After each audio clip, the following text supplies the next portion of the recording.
तो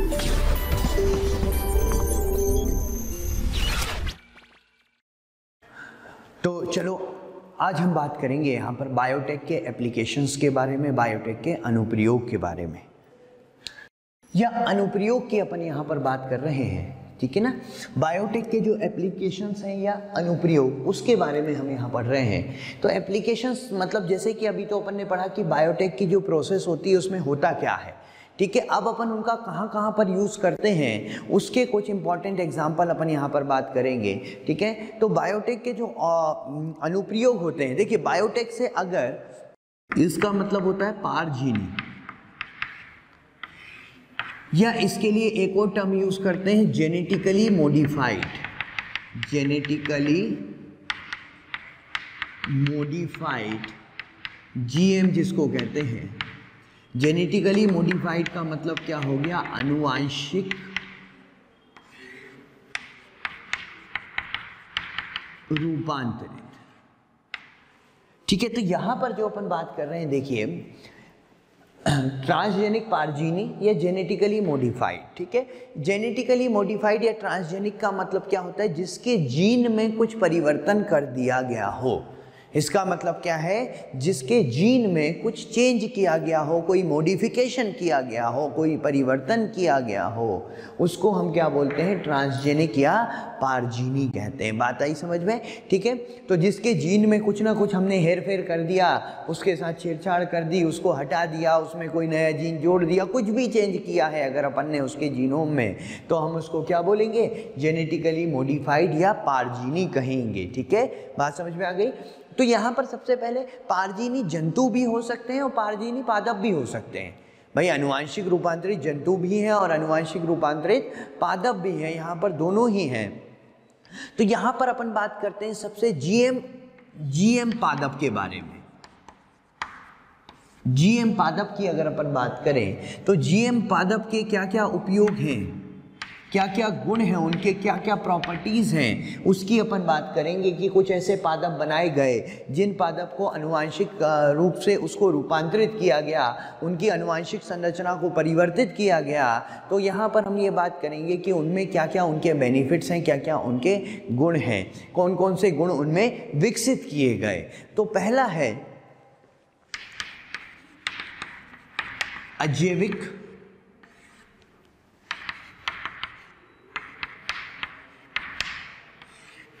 प्रतिबलों के लिए प्रतिरोध, ठीक है ना।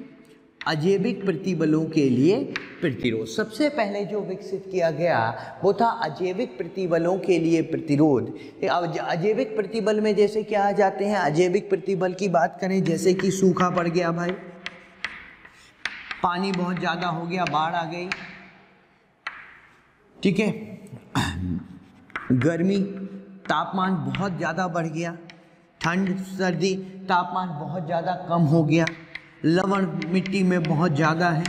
तो इन सारे ये जो अजैविक प्रतिबल हैं, अजैविक प्रतिबल एबायोटिक स्ट्रेस जिसको अपन कहते हैं, उनके लिए प्रतिरोध विकसित किया गया कि भाई ऐसे पादप बनाए गए जिनमें पानी जिनको ना मिले तब भी वो विकसित का अपना जो है ग्रोथ कर सकते हैं। पानी बहुत ज़्यादा हो जाए, बाढ़ आ जाए, तब भी उनको कोई ज़्यादा नुकसान नहीं होता। गर्मी सर्दी या लवण या सॉल्ट बहुत ज़्यादा है मिट्टी में, तब भी वो अपनी वृद्धि जो है वो कर सकते हैं। तो ऐसे पादप बनाए गए, ये गुण विकसित किया गया आनुवांशिक रूपांतरित पादप में।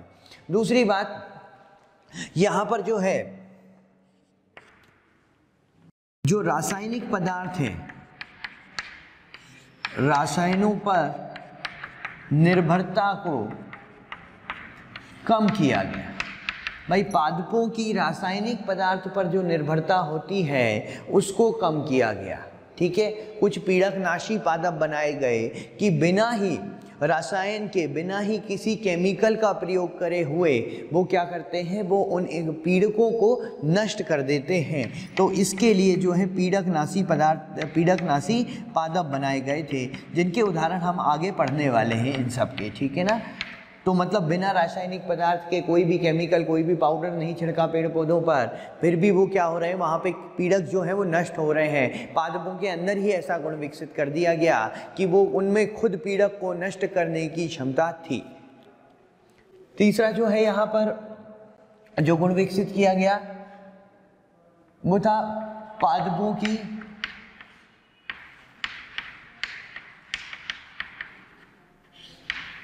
खनिज उपयोग क्षमता को बढ़ा दिया गया। पादपों की खनिज उपयोग क्षमता को बढ़ा दिया गया। इसका मतलब क्या है? इसका मतलब ये है कि पादप अगर मान लीजिए मिट्टी में जो खनिज हैं अगर कम खनिज भी हैं तब भी उनकी क्षमता है कि वो उन कम खनिजों का भी पूरा प्रयोग कर सकते हैं। मतलब कहने का मतलब ये है कि जैसे मान लीजिए हम खाना खाते हैं, भाई मान लीजिए हम 2 रोटी खाते हैं लेकिन हमारी उपयोग करने की क्षमता कितनी है? आधी रोटी की ही। तो हमने खाई तो 2 रोटी लेकिन वो 1.5 रोटी तो क्या हो गई? वो तो वेस्ट चली गई। केवल आधी रोटी हमारे शरीर को लगी क्योंकि हमारे शरीर की क्षमता क्या थी? आधी रोटी की थी। ठीक है ना? तो अब अगर हमको मान लीजिए 1 रोटी की ज़रूरत है, हम 2 में से आधी रोटी उपयोग कर पाते हैं, ये हमारी क्षमता है। ठीक है ना? खाते तो 2 हैं लेकिन उपयोग कितनी कर पाते हैं? आधी ही कर पाते हैं, ये हमारी क्षमता है। तो अगर हमको मान लीजिए 1 रोटी की ऊर्जा चाहिए, 1 रोटी की ऊर्जा चाहिए तो हमें 4 रोटी खानी पड़ेगी क्योंकि 2 में से तो आधी ही उपयोग कर पाते हैं हम, हमारी उपयोग करने की क्षमता कम है। ठीक है, तो अब 4 खानी पड़ेगी तो हमको 1 के बराबर ऊर्जा मिल जाएगी। ठीक है, ऐसा है। लेकिन अगर हम अपनी शरीर की उपयोग करने की क्षमता को बढ़ा दें, रोटी को उपयोग करने की क्षमता को बढ़ा दें तो अब क्या होगा? हम 1 खाएंगे और आधी हमको उपयोग कर लेंगे। अभी 2 में से आधी उपयोग कर रहे थे, अब लेकिन 1 खाएंगे उसी में से आधी उपयोग कर लेंगे। तो अब अगर हमको 1 रोटी की ऊर्जा चाहिए तो हमको कितनी खानी पड़ेगी? 2 ही तो खानी पड़ेगी।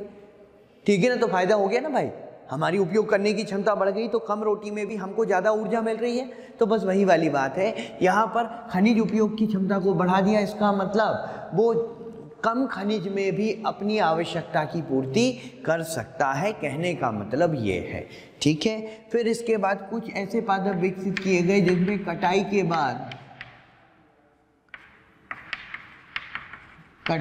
बाद होने वाले नुकसान को कम किया गया।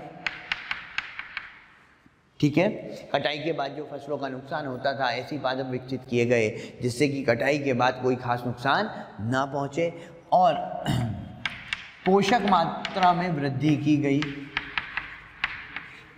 पोषक मात्रा को बढ़ाया गया।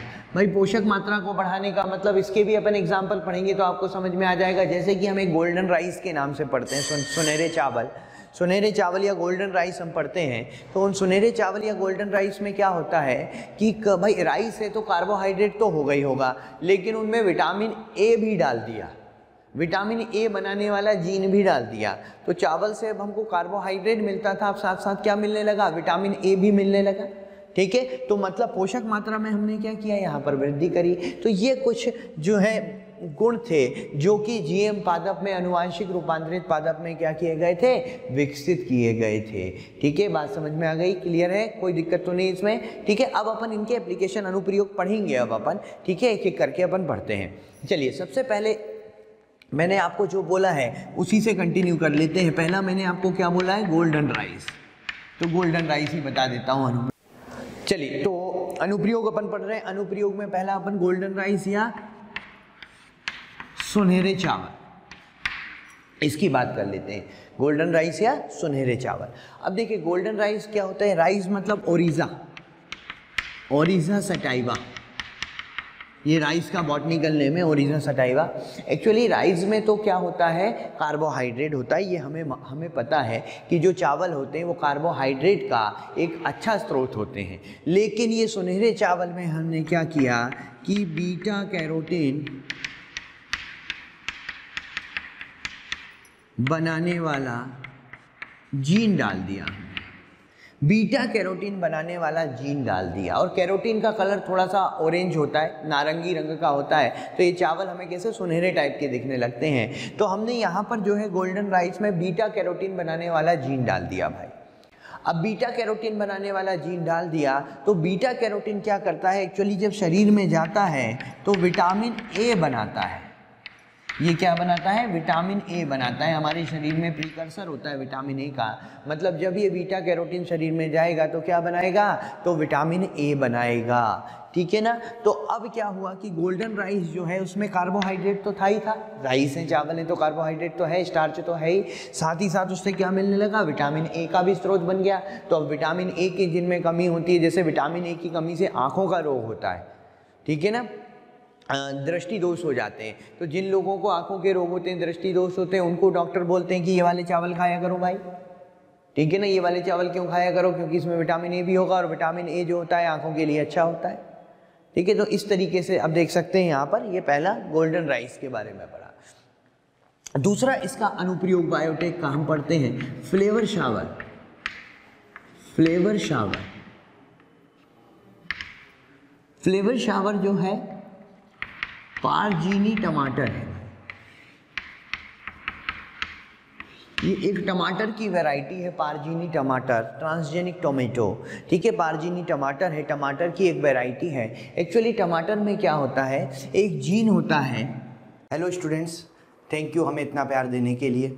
रोज़ हज़ारों स्टूडेंट्स हमारे वीडियो लेक्चर्स का फ़ायदा उठा रहे हैं। आप सभी स्टूडेंट से हमारी रिक्वेस्ट है कि डिस्क्रिप्शन में जो लिंक दिया गया है उस लिंक पर जाकर अपने एनरोलमेंट को सुनिश्चित करें, और साथ ही जो स्टूडेंट्स हमारे स्टडी मटेरियल और डाउट सेशन भी चाहते हैं वो उसके लिए उसी लिंक पर जाकर प्रीमियम कोर्स के लिए रजिस्टर कर सकते हैं। एक एंजाइम बनता है पॉलीगैलेक्ट यूरोनेज, एक एंजाइम बनता है, पॉलीगैलेक्ट यूरोनेज बनाने वाला जीन होता है पादप में, जो कि पॉलीगैलेक्ट यूरोनेज एंजाइम बनाता है। और ये पॉलीगैलेक्ट यूरोनेज जो होता है टमाटर के पकने व नरम होने के लिए, टमाटर पकने के लिए और टमाटर के सॉफ्ट होने के लिए रिस्पॉन्सिबल होता है। इसकी वजह से टमाटर जल्दी पक जाते हैं और नरम हो जाते हैं। अब फ्लेवर शावर में क्या किया गया, फ्लेवर शावर में इस जीन को हटा दिया गया या निष्क्रिय कर दिया गया, अपन कह सकते हैं। पॉलीगैलेक्ट यूरोनेज वाले जीन को निष्क्रिय किया गया। फ्लेवर शावर में पॉलीगैलेक्ट यूरोनेज जो एंजाइम बना रहा था, उस जीन को क्या कर दिया गया, उस जीन को निष्क्रिय कर दिया गया। तो जब उस जीन को निष्क्रिय कर दिया गया तो अब क्या हुआ कि पॉलीगैलेक्ट यूरोनेज बनना टमाटर में बंद हो गया। तो टमाटर अब जल्दी पकेंगे नहीं और जल्दी नरम नहीं होंगे। मतलब अब क्या होगा, टमाटर जो होंगे, टमाटर अधिक समय तक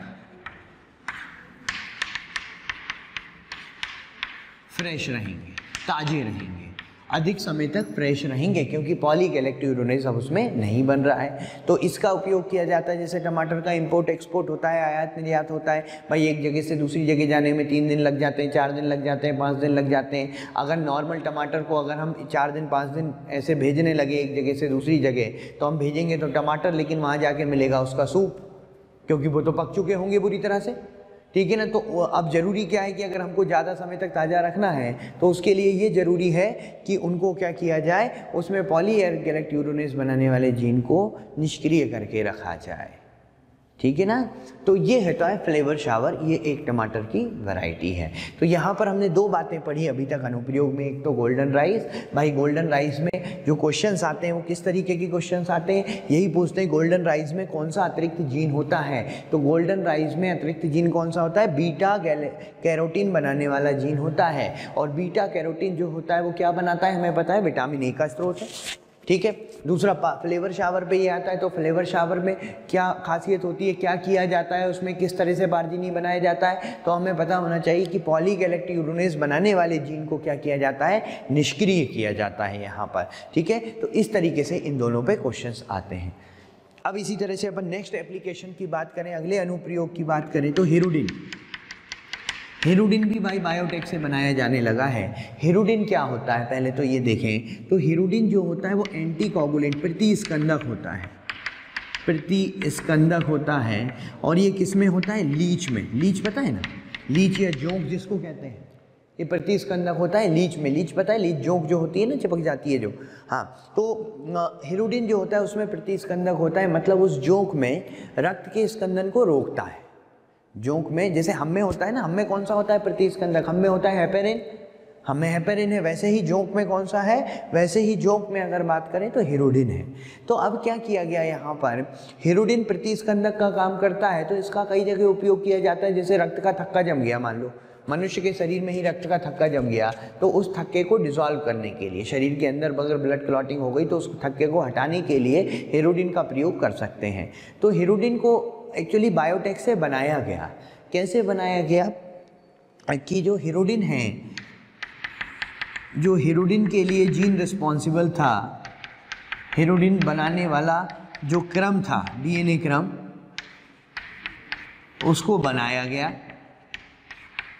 जो हिरुडिन बनाता था, हिरुडिन बनाने वाले क्रम को क्या किया गया, पहले आर्टिफिशियली बनाया गया, कृत्रिम रूप से क्या किया गया, उसको बनाया गया और उसको प्लांट में डाल दिया, ब्रेसिका नेपस में।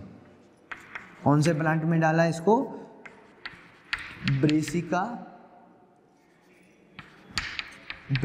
नेपस,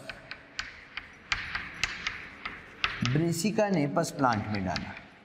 तो ब्रेसिका नेपस के जो बीज थे ना, उस बीज में हिरुडिन बनने लगा, उसके बीज में हिरुडिन मिलने लगा। उस बीज से हिरुडिन को जो है एक्सट्रैक्ट किया जाता है, निकाला जाता है, निष्कासित किया जाता है और उसी हिरुडिन का प्रयोग किया जाता है मेडिकल ट्रीटमेंट में, कहीं पर भी ब्लड क्लॉट है उसको हटाने के लिए।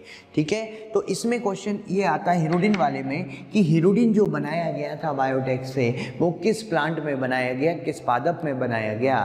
तो आपको ध्यान रखना है वो पादप कौन सा था, वो ब्रेसिका नेपस पादप में हिरुडिन, इसका प्रयोग किया गया था हिरुडिन बनाने के लिए। ठीक है, तो तीनों बातें समझ में आ गई है आपको। गोल्डन राइस एक अपन ने पढ़ा अभी तक, फ्लेवर शावर एक अपन ने पढ़ा अभी तक, और तीसरा कौन सा पढ़ा अपन ने, तीसरा जो पढ़ा वो अपन ने हिरुडिन के बारे में पढ़ा। चलिए, तो अब अपन आते हैं इसके नेक्स्ट एप्लीकेशन पे। ठीक है ना, नेक्स्ट अनुप्रयोग जो है उसमें अपन बात करेंगे कीट प्रतिरोधी पादप की।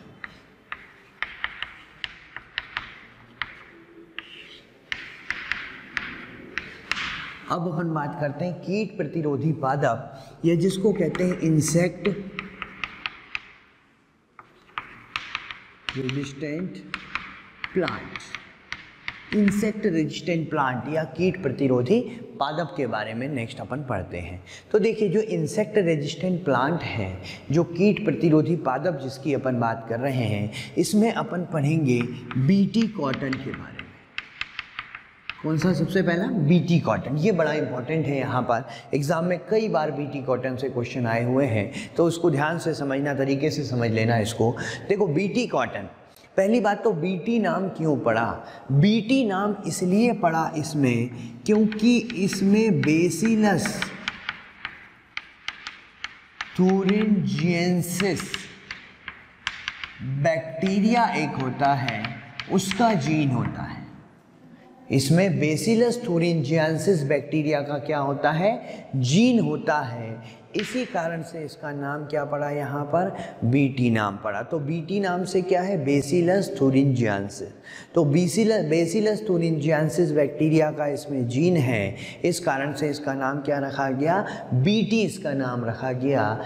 ठीक है, तो बेसिलस thuringiensis बैक्टीरिया का जीन है इसमें। ये जीन क्या कर रहा है, चलिए उसको समझते हैं। चलिए, पहले बीटी कॉटन पढ़ने से पहले अपन इस बैक्टीरिया के बारे में पढ़ लेते हैं भाई, कि ये बैक्टीरिया करता क्या है, फिर अपन देखेंगे कि इसका प्रयोग बीटी कॉटन में कैसे किया गया। पहले अपन देखते हैं ये बैक्टीरिया क्या करता है। तो देखिए, जो बेसिलस thuringiensis होता है, बेसिलस thuringiensis, ये जो बेसिलस thuringiensis होता है, ये बेसिलस thuringiensis कीट की मृत्यु के लिए उत्तरदायी होता है। कीटों की मृत्यु कर देता है, और कीटों की कई सारी ऑर्डर में, कई सारे गण में, कौन कौन से, जैसे गण होते हैं लेपिडोप्टेरन, गण है इसका कोइलोप्टेरन, ये कई सारी ऑर्डर हैं कीटों की, जिनमें कि ये जो है डिप्टीरन, जिनकी डेथ के लिए रिस्पॉन्सिबल है, जिनकी मृत्यु के लिए उत्तरदायी है। ठीक है, कौन कौन से? लेपिडोप्टेरन, कोइलोप्टेरन और डिप्टेरन। तो यहाँ पर अब होता क्या है, जैसे कि लेपिडोप्टेरन है, लेपिडोप्टेरन में कौन कौन से कीट आते हैं? लेपिडोप्टेरन में कई सारे कीट आते हैं। आर्मी बर्डवॉर्म आता है यहाँ पर, ठीक है। कोइलोप्टेरन में बीटल्स आती हैं, भृंग कहते हैं जिसको। डिप्टेरन में जो होते हैं मॉस्किटो, मच्छर आ जाते हैं। हाउस फ्लाई, मक्खियाँ इसी ऑर्डर की मेंबर हैं। तो ये कीट के एग्जाम्पल हैं। एक्चुअली कीट के ऑर्डर्स हैं, गण हैं, ठीक है ना। तो इन ऑर्डर्स के कीटों की मृत्यु के लिए ये उत्तरदायी है, रिस्पॉन्सिबल है। कौन, किसकी बात कर रहे हैं अपन बात कर रहे हैं बेसिलस thuringiensis की। तो बेसिलस thuringiensis इन ऑर्डर, ये जो गण होते हैं, इनके कीटों की मृत्यु के लिए उत्तरदायी है। भाई कैसे करता है? तो बेसिलस thuringiensis प्रोटीन क्रिस्टल्स बनाता है।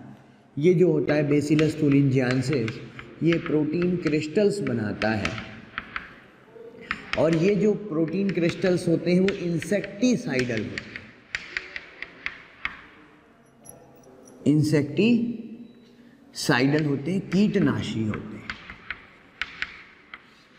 तो ये क्या करता है, हम कह रहे हैं कि ये जो बेसिलस thuringiensis है, ये बेसिलस thuringiensis क्या बनाएगा? प्रोटीन के क्रिस्टल्स बनाएगा, ठीक है। वो प्रोटीन ऐसा होता है जो कि कीटनाशी है, मतलब कीटों के लिए टॉक्सिन का काम करता है, विषैले पदार्थ का काम करता है, जहर का काम करता है। किसके लिए? कीटों के लिए, ठीक है ना। तो यहाँ पर प्रोटीन क्रिस्टल्स बनाता है। अब होता क्या है, जब ये जाता है, जब किस में जाता है भाई? ये बेसिलस thuringiensis जब कीट के शरीर में जाता है, ये जो बैक्टीरिया कीट के शरीर में जाता है, तो कीट के शरीर में जो pH होता है वो अत्यधिक क्षारीय pH होता है वहाँ पर, और अत्यधिक क्षारीय pH के कारण ये जो क्रिस्टल्स होते हैं ये घुल जाते हैं, ठीक है। मतलब अपन बोल सकते हैं कीट में बैक्टीरिया का प्रवेश। प्यारे बच्चों, रोज़ हमें कमेंट में बहुत रिक्वेस्ट आ रही है कि इस टॉपिक का लेक्चर बना दीजिए, इस टॉपिक को समझा दीजिए। तो हम आप सभी बच्चों से रिक्वेस्ट करना चाहते हैं कि आप जो है हमारे YouTube चैनल को सब्सक्राइब कीजिए, और साथ ही साथ बेल आइकॉन को हिट करना ना भूलें, जिससे कि आपसे कोई नोटिफिकेशन मिस ना हो। ये सब हम आपसे इसलिए कह रहे हैं क्योंकि ज़्यादातर बच्चों ने जिन लेक्चर्स की रिक्वेस्ट की हुई है, जिन लेक्चर्स की डिमांड की हुई है, वो ऑलरेडी हमने यूट्यूब चैनल पर डाल दिए हैं। तो आप उस चैनल पर जाकर उसे देख सकते हैं। कीट में बैक्टीरिया का प्रवेश हुआ है। कौन से बैक्टीरिया का? बेसिलस thuringiensis का। तो कीट में क्या हुआ? बैक्टीरिया का प्रवेश हुआ। कीट में बैक्टीरिया का जैसे ही प्रवेश हुआ तो ये कीट की गट मतलब आहार नाल में अत्यधिक क्षारीय pH मिलेगा, अत्यधिक क्षारीय pH मिलेगा। कीट की गट में या आहार नाल में अत्यधिक क्षारीय pH मिला। उस क्षारीय pH के कारण क्या हो गए? क्रिस्टल्स घुल गए। जो प्रोटीन क्रिस्टल्स होते हैं वो क्या होते हैं? घुल जाते हैं। प्रोटीन क्रिस्टल्स घुल जाते हैं, और प्रोटीन क्रिस्टल्स जब घुल जाते हैं तो उनके घुलने के कारण क्या होता है कि जो कीट की गट होती है, जो मिडगट होती है, आहार नाल का मध्य भाग होता है, मध्य आहार नाल होती है, मिडगट कहते हैं जिसको, उनकी कोशिका उसमें छेद हो जाते हैं, उसमें पोर्स हो जाते हैं। ये टॉक्सिन क्या करता है? ये जो घुलने के बाद कीट की मिडगट मतलब आहार नाल का मध्य भाग, मिडगट में छिद्र कर देता है, ठीक है। कई सारे छेद कर देता है। कई सारे छेद होने के कारण क्या होता है? इसकी आहार नाल की कोशिकाओं में जल का प्रवेश होने लगता है और कोशिकाएं फटने लगती हैं। भाई कोशिकाओं में अत्यधिक जल आ जाएगा तो कोशिकाएं फट जाएंगी ना, ठीक है ना। तो अब क्या हुआ कि कीट की मिडगट में छिद्र हो गया, जिससे क्या होती हैं, जो आहार नाल की या गट सेल्स जो होती हैं, गट सेल्स फट जाती हैं और कीट की मृत्यु हो जाती है। इस तरीके से ये रोग उत्पन्न करता है। या अभी अपन ने बीटी कॉटन के बारे में बेटा कुछ नहीं पढ़ा है, अभी केवल अपन ने किसके बारे में पढ़ा है? बेसिलस thuringiensis बैक्टीरिया कीटों की जो मृत्यु करता है वो कैसे करता है, अपन तो इसके बारे में पढ़ रहे थे अभी, ठीक है ना, कि ये बैक्टीरिया हमने कहा कीटों की मृत्यु के लिए उत्तरदायी है, रिस्पॉन्सिबल है। तो ऐसा क्या करता है कि कीटों की मृत्यु हो जाती है तो हमने कहा कि भाई जैसे ही ये प्रोटीन क्रिस्टल तो इसके अंदर होते ही हैं, जो प्रोटीन कैसे होते हैं, कीटनाशी होते हैं, ठीक है, लेकिन ये निष्क्रिय अवस्था में होते हैं। अभी ये सक्रिय कब होंगे, जब ये जाकर घुलेंगे। लेकिन घुलने के लिए इनको कैसा पीएच चाहिए, अत्यधिक क्षारीय पीएच चाहिए। तो जो बैक्टीरिया के अंदर तो नहीं है, तो ये तो बैक्टीरिया में तो निष्क्रिय अवस्था में है। फिर हुआ क्या कि जब ये बैक्टीरिया कीट में गया तो कीट की आहार नाल में इसको अत्यधिक क्षारीय पीएच मिला। कीट की आहार नाल में इसको अत्यधिक क्षारीय पीएच मिला। उस अत्यधिक क्षारीय पीएच के कारण क्या हुआ, प्रोटीन क्रिस्टल्स घुल गए कीट की आहार नाल में। और घुल गए तो उसकी आहार नाल की जो मिडगट होती है, मध्य भाग होता है, मध्यांत्र कहते हैं जिसको, मध्यांत्र क्या मध्य आहार नाल कहते हैं, उसकी कोशिकाओं में छेद कर दिए और छेद कर दिए तो जल का प्रवेश हुआ अंदर, जिससे कि कोशिकाएं नष्ट होने लगी, आहार नाल नष्ट होने लगी। और आहार नाल नष्ट होने के कारण कीट की मृत्यु हो गई। ये इसकी नॉर्मल मैकेनिज्म है कि बैसिलस thuringiensis किस तरीके से रोग उत्पन्न करता है। अब इसके इसी गुण का प्रयोग किया गया पादपों में, पादपों को कीटनाशी बनाने के लिए। भाई बैक्टीरिया कीटनाशी था वो तो समझ में आ गई, लेकिन इस बैक्टीरिया के गुण को अगर पादप में डाल दिया जाए तो पादप भी तो कीटनाशी हो सकते हैं ना। तो अब क्या किया गया, बीटी का जीन निकाला गया, बीटी जीन जो बैसिलस thuringiensis का जीन था, इसको पादपों में डाला गया। जो बैसिलस thuringiensis जीन था इसको किस में डाल दिया गया, इसको पादपों में डाल दिया गया। तो भाई जब बीटी जीन को पादपों में डाला गया तो क्या हुआ, पादप भी कीटनाशी बन गए। हाँ, जीन कौन सा डालेंगे, भाई जीन का चयन जो होता है, यहाँ पर जो जीन हमने जीन का चयन किया है, क्योंकि जीन कई तरह के होते हैं ना, हर एक कीट को मारने के लिए अलग अलग जीन होता है। बीटी के पास, बैसिलस thuringiensis के पास कई सारे जीन होते हैं जो कई सारे कीटों को मारते हैं। मतलब मच्छर को मारने वाला जीन अलग होगा, मक्खी को मारने वाला जीन अलग होगा, बीटल्स को मारने वाला जीन अलग होगा, हर को मारने के लिए, आर्मी बर्डवर्म को मारने वाला जीन अलग होगा। मतलब जीन अलग अलग है, अलग अलग कीट को मारने के लिए। तो हमें तो जीन वही निकालना पड़ेगा जिससे उस पादप को बचाना है। भाई मान लीजिए कॉटन की बात करें, चलो कॉटन की बात करें। अब कॉटन में हमने मच्छर मारने वाला जीन डाल दिया तो मच्छर मारने वाला प्रोटीन बन गया इसमें कॉटन में, लेकिन कॉटन को तो मच्छर खाता ही नहीं, तो मच्छर मार के क्या करना। भाई कॉटन को तो मच्छर खाता ही नहीं, मक्खी खाती ही नहीं, और हमने मच्छर मक्खी खाने वाला जीन डाल दिया उसमें, मच्छर मक्खी को मारने वाला जीन। तो उससे क्या फ़र्क पड़ा भाई, जब कॉटन को मच्छर मक्खी खाते ही नहीं तो उस कॉटन को मच्छर मक्खी के लिए प्रतिरोधी क्यों बनाना। कॉटन को तो उसके लिए प्रतिरोधी बनाएंगे जिससे कि कॉटन को नुकसान होता है। ठीक है, तो जो जीन का चयन होता है, एक तो ये जो हमारा टारगेटेड पेस्ट है, टारगेटेड पेस्ट मतलब जिस कीट को हमको टारगेट करना है उस पर निर्भर करेगा, ठीक है, प्लस क्रॉप पर निर्भर करेगा कि कौन सी फसल को किसके लिए प्रतिरोधी बनाना है। तो जीन का चयन हमारा किस पर निर्भर करता है, एक तो क्रॉप पर, फसल पर कि कौन सी फसल में डालना है, और दूसरा टारगेटेड पेस्ट पर कि उसको किस कीट के लिए प्रतिरोधी बनाना है। ठीक है, उस पर यह निर्भर करता है। ठीक है, तो हमने क्या करते हैं यहाँ पर जो क्राई 1 AC और क्राई 1 AC और क्राई 2 AB, ये जो जीन होता है क्राई 1 AC और क्राई 2 AB जीन, इसको हम डालते हैं किसमें, कॉटन में। इसको कॉटन में डाला जाता है बोलवॉर्म या गोलकृमि जिसको कहते हैं,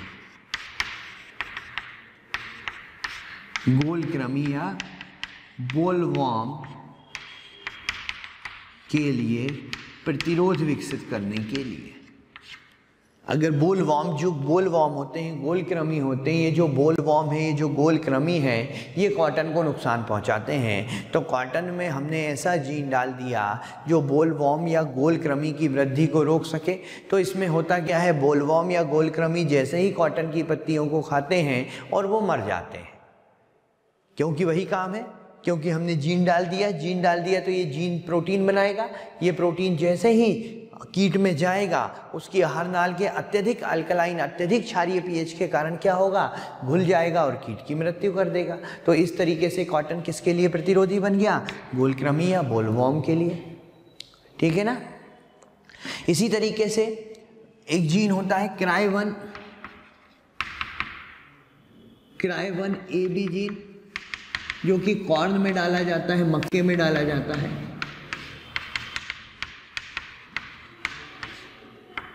मक्का भेदक या मक्का छेदक भी कहते हैं इसको, मक्का छेदक की वृद्धि रोकने के लिए, ठीक है। कॉर्न में डाला जाता है, मक्के में डाला जाता है क्राई 1 AB जीन, जो कि कॉर्न में, मक्के में मक्का छेदक या मक्का भेदक या कॉर्न बोरर भी कहते हैं इसको, कॉर्न बोरर की वृद्धि के रोकने के लिए या कॉर्न बोरर के लिए प्रतिरोध विकसित करने के लिए, ठीक है। तो इस तरीके से यहाँ पर देखिए जो क्वेश्चन आते हैं मैं आपको बता दूँ, इस बीटी कॉटन में जो जनरली क्वेश्चन आते हैं वो जीन पे आते हैं, ठीक है। एक तो जीन पे आता है कि भाई कॉटन में कौन सा जीन डाला जाता है, तो आप ध्यान रखिएगा क्राई 1 AC और क्राई 2 AB। फिर बोलते हैं कि कॉर्न में, मक्के में कौन सा जीन डाला जाता है, तो क्राई 1 AB जीन डाला जाता है मक्के में, ठीक है। दूसरा क्वेश्चन इस पे ये आता है कि जो प्रोटीन क्रिस्टल्स होते हैं वो इन कीट की आहार नाल में घुलते हैं, किस कारण से घुलते हैं, तो वो उसका आंसर क्या होता है, अत्यधिक क्षारीय पीएच के कारण जो प्रोटीन क्रिस्टल्स होते हैं वो कीट की आहार नाल में क्या हो जाते हैं, वो कीट की आहार नाल में घुल जाते हैं, ठीक है। तो ये 2-3 क्वेश्चन इसके पेटेंट हैं, इसको आप याद रखिएगा, जो कि जनरली पूछे जाते हैं। चलिए तो अब अपन बात करते हैं यहाँ पर एक और पीड़क प्रतिरोधी पादप की,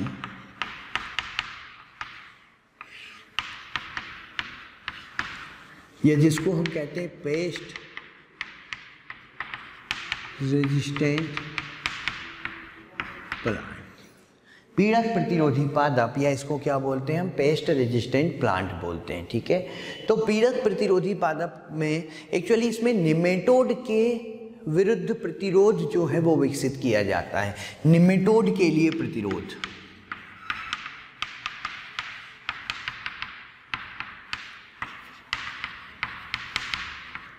किसके लिए प्रतिरोध विकसित किया जाता है, निमेटोड के लिए प्रतिरोध विकसित किया जाता है। देखिए जो निमेटोड होते हैं, जैसा कि अपन एनिमल किंगडम में पढ़ते हैं कि निमेटोड जंतुओं और पादपों दोनों में रोग उत्पन्न करने के लिए रिस्पॉन्सिबल होते हैं, ठीक है। जंतुओं में भी रोग उत्पन्न करते हैं और पादपों में भी रोग उत्पन्न करते हैं।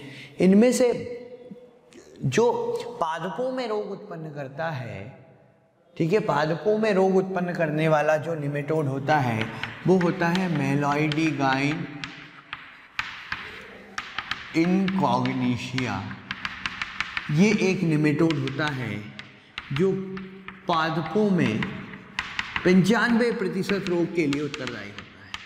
और अगर आपको हमारे वीडियो लेक्चर पसंद आए तो उन्हें लाइक और शेयर ज़रूर कीजिए, जिससे और भी ज़रूरतमंद बच्चों तक ये लेक्चर्स पहुंच सकें। और अंत में हम इतना ही कहना चाहेंगे कि आपके प्यार और विश्वास के कारण हमारी मोशन की पूरी टीम बहुत मोटिवेटेड है कि आपको बेहतर से बेहतर कंटेंट प्रोवाइड कर सके।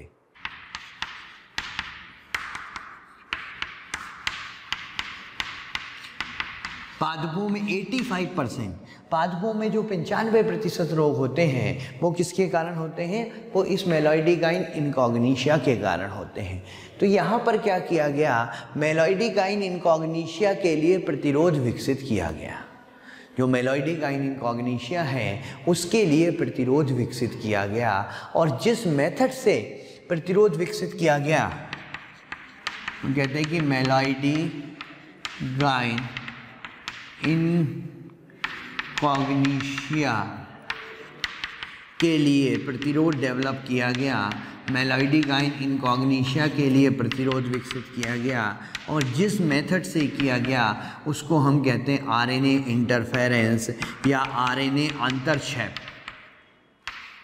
आरएनए इंटरफेरेंस या आरएनए अंतरक्षेप कहा जाता है, आरएनए कहते हैं, आरएनए इंटरफेरेंस, आरएनए अंतरक्षेप। इस मेथड से विकसित किया गया। अब कैसे किया गया वो अपन बात करते हैं। देखिए होता क्या है, मैं आपको एक चीज़ बताऊं कि यहाँ पर हमने कहा कि मेलॉइडी गाइन इनकॉग्निशिया पादपों में रोग उत्पन्न करता है। ये रूट नॉट डिसीज़ आपने सुना होगा अगर, ठीक है, तो उस तरह के रोग उत्पन्न करता है जिससे इसकी जड़ में जो होती हैं कई सारी गठानें बन जाती हैं, ठीक है। तो रूट नॉट डिसीज़ कहते हैं, रूट का मतलब जड़, नॉट का मतलब गठान, ठीक है। तो जड़ों में गठाने बना देता है ये। तो अब मेलॉइडी गाइन इनकॉग्निशिया में प्रतिरोध विकसित किया गया। मेलॉइडी गाइन इनकॉग्निशिया के लिए प्रतिरोध विकसित किया गया पादप में, कि पादप खुद उसके लिए प्रतिरोधी हो जाए तो ये रोग उत्पन्न नहीं कर पाएगा। तो इसके लिए क्या किया, चलिए अपन उसकी बात करते हैं। तो सबसे पहले क्या किया गया इसमें कि जो मेलॉइडी गाइन इनकॉग्निशिया रोग उत्पन्न कैसे करता है, तो वो अपन देखते हैं। एक्चुअली होता क्या है, निमेटोड होता है, इस निमेटोड का सिंगल स्ट्रैंडेड mRNA होता है। निमेटोड का क्या होता है, सिंगल स्ट्रैंडेड mRNA होता है। ये सिंगल स्ट्रैंडेड mRNA ट्रांसलेशन करता है और ट्रांसलेशन करके प्रोटीन बनाता है। ये सिंगल स्ट्रैंडेड mRNA क्या करता है, ट्रांसलेशन करता है और ट्रांसलेशन करके प्रोटीन बनाता है, और यही प्रोटीन जो होता है वो टॉक्सिन का काम करता है पादपों के लिए। ये जो प्रोटीन है वो पादपों के लिए टॉक्सिन का या विषैले पदार्थ का काम करता है। इस तरीके से रोग उत्पन्न करता है निमेटोड, ठीक है। कि निमेटोड में क्या है, mRNA है, सिंगल स्ट्रैंडेड एकल रज्जु की, जो ट्रांसलेशन करके क्या बनाएगा, प्रोटीन बनाएगा, और ये जो प्रोटीन होगा यही विषैले पदार्थ का काम करेगा, यही टॉक्सिन का काम करेगा, है ना।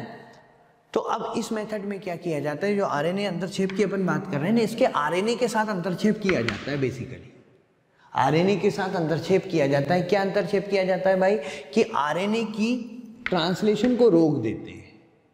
यहाँ पर आरएनए के ट्रांसलेशन को क्या करते हैं, रोक देते हैं। तो आरएनए का ट्रांसलेशन नहीं होगा तो प्रोटीन बनेगा क्या, आरएनए का ट्रांसलेशन नहीं होगा तो प्रोटीन भी नहीं बनेगा, और प्रोटीन नहीं बनेगा तो रोग उत्पन्न नहीं होगा, क्योंकि यही प्रोटीन तो विषैले पदार्थ का काम कर रहा था, रोग उत्पन्न करवा रहा था, ठीक है ना। तो यहाँ पर क्या किया गया कि सिंगल स्ट्रैंडेड mRNA को साइलेंस कर दिया गया। इसको अपन कहते हैं silencing of mRNA, silencing of mRNA कहते हैं इसको। mRNA की साइलेंसिंग कर दी गई। जब mRNA की साइलेंसिंग कर दी गई तो भाई प्रोटीन नहीं बनेगा, प्रोटीन नहीं बनेगा तो रोग उत्पन्न नहीं होगा, ठीक है। ये करते कैसे हैं इसको भी मैं बताता हूँ आपको। करते क्या हैं, इतनी बात तो समझ में आ गई आपको कि भाई निमेटोड प्रतिरोधी पादप बना रहे हैं। कौन से निमेटोड के लिए प्रतिरोध विकसित कर रहे हैं, ये जो क्वेश्चन आते हैं वो मैं बता रहा हूँ। कौन से निमेटोड के लिए प्रतिरोध विकसित करते हैं, मेलॉइडी गाइन इनकॉग्निशिया के। किस विधि के द्वारा करते हैं, आरएनए इंटरफेरेंस के द्वारा, आरएनए अंतरक्षेप के द्वारा। कैसे करते हैं, तो इसका जो सिंगल स्ट्रैंडेड mRNA है उसको साइलेंस कर देते हैं। साइलेंस कर देते हैं मतलब क्या कर देते हैं, हम उसके ट्रांसलेशन को रोक देते हैं। कैसे रोकते हैं, हम पहले एक जीन डालते हैं पादप में। पादप में निमेटोड विशिष्ट जीन डालते हैं, डीएनए डालते हैं,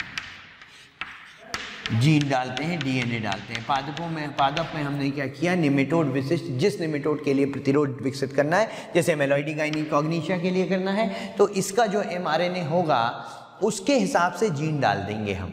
निमेटोड विशिष्ट जीन डाल दिया पादपों में। अच्छा, पादप में जीन डाला तो वाहक का भी तो प्रयोग किया गया होगा भाई यहाँ पर। और पादपों के लिए वाहक कौन सा होता है आपको पता है, एग्रोबैक्टीरियम ट्यूमेफेसियंस। एग्रोबैक्टीरियम वाहक होता है ना, जिसका टीआई प्लाज्मेट होता है, ट्यूमर इंड्यूसिंग प्लाज्मेट। तो वाहक का प्रयोग करके जीन डाल दिया गया पादप में, ठीक है। वाहक का प्रयोग किया और पादप में क्या कर दिया गया, जीन डाल दिया गया। जीन डाला, डीएनए डाला। ये डीएनए इस तरह का था कि ये पादप में जाकर डबल स्ट्रैंडेड द्विरज्जु की आरएनए बनाएगा। ये जो जीन था ये पादप में क्या बनाएगा, पादप में डबल स्ट्रैंडेड आरएनए बनाएगा, द्विरज्जु की आरएनए बनाएगा। और द्विरज्जु की आरएनए में एक जो रज्जुक होगा वो सेंस होगा और दूसरा जो रज्जुक होगा वो एंटीसेंस होगा। सेंस और एंटीसेंस, ठीक है। सेंस और एंटीसेंस का क्या मतलब है, एक जो रज्जुक है वो इसके mRNA के जैसा होगा, जैसे ये सिंगल स्ट्रैंडेड mRNA जो प्रोटीन बनाता था, एक रज्जुक जो होगा इसके जैसा ही होगा, सेंस। और दूसरा जो रज्जुक होगा वो इसका पूरक होगा। दूसरा रज्जुक क्या होगा, इसका पूरक होगा। उसको एंटीसेंस हो गया वो, ठीक है। तो डबल स्टैंडर्ड आरएनए बनाया, डबल स्टैंडर्ड आरएनए कैसा बनाया, एक तो सेंस दूसरा एंटीसेंस बना दिया भाई, ठीक है ना, सेंस बन गया और एंटी सेंस बन गया। अब होता क्या है पादपों में जाकर, ये पादपों में क्या होता है, ये जो द्विरज्जुकीय है ये एकल रज्जुक में परिवर्तित हो जाता है। जैसे ये डबल स्टैंडर्ड आरएनए था, ये डबल स्टैंडर्ड आरएनए था, ये डबल स्टैंडर्ड आरएनए क्या होता है पादपों में जाकर पहले तो छोटे छोटे टुकड़ों में टूट जाता है, पादपों में छोटे छोटे टुकड़ों में टूट जाता है, जिसको siRNA कह देते हैं। siRNA का मतलब है स्मॉल इंटरफेरिंग आरएनए, ठीक है। ये छोटे छोटे टुकड़ों में टूट गया, जिसको अपन ने क्या बोल दिया, siRNA कह दिया, ठीक है। फिर इसके बाद क्या होता है, ये आरएनए जो होते हैं वो एकल रज्जुक हो जाते हैं, इस तरीके से सिंगल स्टैंडर्ड हो जाते हैं। ये डबल स्टैंडर्ड नहीं रहे, अब ये कैसे हो गए, सिंगल स्टैंडर्ड हो गए, ठीक है। और सिंगल स्टैंडर्ड होने के बाद इनमें से कुछ जो होते हैं वो इसके पूरक होंगे, निमेटोड के एमआरएनए के कुछ पूरक होंगे ना। तो क्या होगा, जैसे ये निमेटोड का एमआरएनए है तो कुछ जो खंड होंगे वो इसके पूरक होंगे, तो जो पूरक होंगे वो वहाँ पर जहाँ पर भी इनको पूरक क्रम मिलेगा वहाँ से जाकर चिपक जाएंगे। अब वहाँ से जाकर अगर चिपक गए तो क्या होगा, अब भाई ये जो एमआरएनए है इसका तो पूरा क्रम ही बिगड़ गया। अब क्रम बिगड़ गया तो क्या ये ट्रांसलेशन करेगा, ये ट्रांसलेशन नहीं करेगा। तो क्या ये प्रोटीन बनाएगा, ये प्रोटीन नहीं बनाएगा। तो क्या रोग होगा, रोग नहीं होगा। तो मतलब अपन ने ये क्या कर दिया, ये जब जाके चिपक गए और इसकी वजह से क्या हो गया, साइलेंसिंग ऑफ एमआरएनए, निमेटोड के एमआरएनए की क्या हो गई, साइलेंसिंग हो गई ना भाई, साइलेंसिंग ऑफ एमआरएनए, एमआरएनए की साइलेंसिंग हो जाती है। बात समझ में आया कि हमने क्या किया, हमने एक जीन डाला, हमने एक डीएनए डाला। वो जीन कैसा था, जो कि डबल स्टैंडर्ड आरएनए बनाएगा, जिसमें एक सेंस होगा दूसरा एंटी सेंस होगा। सेंस होगा मतलब एक तो जो रज्जुक होगा वो निमेटोड के एमआरएनए जैसा होगा, दूसरा उसका पूरक होगा। जब प्लांट में ये प्रक्रिया चलेगी तो ये छोटे छोटे टुकड़ों में टूट जाएगा डबल स्टैंडर्ड आरएनए। फिर उसके बाद ये एकल रज्जुक हो जाएगा। उस एकल रज्जुक में से जहाँ जहाँ भी इसको पूरक मिलेगा निमेटोड के एमआरएनए पे, वो उससे जाके जुड़ जाएगा। तो निमेटोड का एमआरएनए जब डबल स्टैंडर्ड हो गया, ठीक है, द्विरज्जुकीय हो गया, तो वो अपने ट्रांसलेशन नहीं कर पाएगा, क्योंकि द्विरज्जुकीय अवस्था में वो ट्रांसलेशन नहीं करते, ठीक है। तो रोग उत्पन्न नहीं होगा। तो इस तरीके से जो है ये डेवलप किया जाता है। तो इसमें जो क्वेश्चन आते हैं, बस 2-4 क्वेश्चन देखिए। एक तो जो मैंने बताया किसके लिए प्रतिरोध विकसित किया गया, मेलोइडी गाइनिन कॉग्निशिया के लिए किस विधि से किया गया, आरएनए अंतरक्षेप से किया गया। आरएनए अंतरक्षेप में प्लांट में क्या डाला गया, जीन डाला गया, डीएनए डाला गया, ठीक है। किस वाहक की सहायता से डाला गया, तो एग्रोबैक्टीरियम की सहायता से डाला गया। इस जीन ने क्या किया, इस जीन ने एक डबल स्टैंडर्ड आरएनए बनाया, और उस डबल स्टैंडर्ड आरएनए ने क्या किया, निमेटोड के सिंगल स्टैंडर्ड एमआरएनए की साइलेंसिंग कर दी। निमेटोड का जो सिंगल स्टैंडर्ड एमआरएनए था उसकी क्या कर दी, साइलेंसिंग कर दी। साइलेंसिंग कर दी मतलब उसके ट्रांसलेशन को रोक दिया, और जब ट्रांसलेशन को रोक दिया तो प्रोटीन बनना बंद हो गया, और जब प्रोटीन बनना बंद हो गया तो फिर पादपों में रोग नहीं होगा। बात समझ में आ गई है आपको, बात समझ में आ गई ना। तो इस तरीके से जो है यहाँ पर ये पूरी मैकेनिज्म हमने आपको बताई, ठीक है। अच्छा, इसमें एक बात ध्यान रखना, जो आरएनए इंटरफेरेंस की बात कर रहे हैं ना, ये यूकेरियोट में तो हमेशा चलती रहती है। यूकेरियोट में वायरस के लिए ये हमेशा होती है। हमने इसी को प्रयोग किसके लिए कर लिया, अब निमेटोड के विरुद्ध, कि निमेटोड के विरुद्ध हमने इसका प्रयोग किया। ये हालांकि मैकेनिज्म ऐसा नहीं है कि आरएनए इंटरफेरेंस कोई बहुत नई मैकेनिज्म है। आरएनए इंटरफेरेंस जो होती है सारी यूकेरियोटिक कोशिकाओं में होती है, लेकिन किसके लिए प्रतिरोध विकसित करती है, वो वायरस के लिए। लेकिन यहाँ पर जो हमने आरएनए इंटरफेरेंस का प्रयोग किया है उसको हमने किसके लिए उपयोग में ले आए, उसको हमने निमेटोड के लिए उपयोग में लेके आ गए। बस बात इतनी सी थी। मैकेनिज्म तो पहले से भी थी, उसको हमने अपने उपयोग के लिए यूज कर लिया। बात समझ में आ गई, ठीक है। तो ये है पीड़क प्रतिरोधी पादप, जिसमें निमेटोड के विरुद्ध हमने जो है निमेटोड के लिए प्रतिरोध विकसित किया है। तो मेरे ख्याल से इतनी बातें क्लियर होंगी, और जो 4-5 पॉइंट बताए हैं मैंने लास्ट में, उन्हीं पे क्वेश्चन आता है। अगर इस पे क्वेश्चन आता है तो अगर वो 4-5 पॉइंट आपको समझ में आ गए तो इसका मतलब जो है आप इसके क्वेश्चन सॉल्व आपसे हो जाएंगे आराम से। और बच्चों, अगर आप चाहते हैं कि जो टॉपिक हम यहाँ पढ़ा रहे हैं वो आपको भी मिल सके, या जो टॉपिक हम यहाँ पढ़ा रहे हैं उसका पूरा लेक्चर आपको भी मिल सके, तो आज ही कॉल कीजिए 18002121 799 पर। एक बार पुनः आपके प्यार और विश्वास के लिए बहुत बहुत धन्यवाद।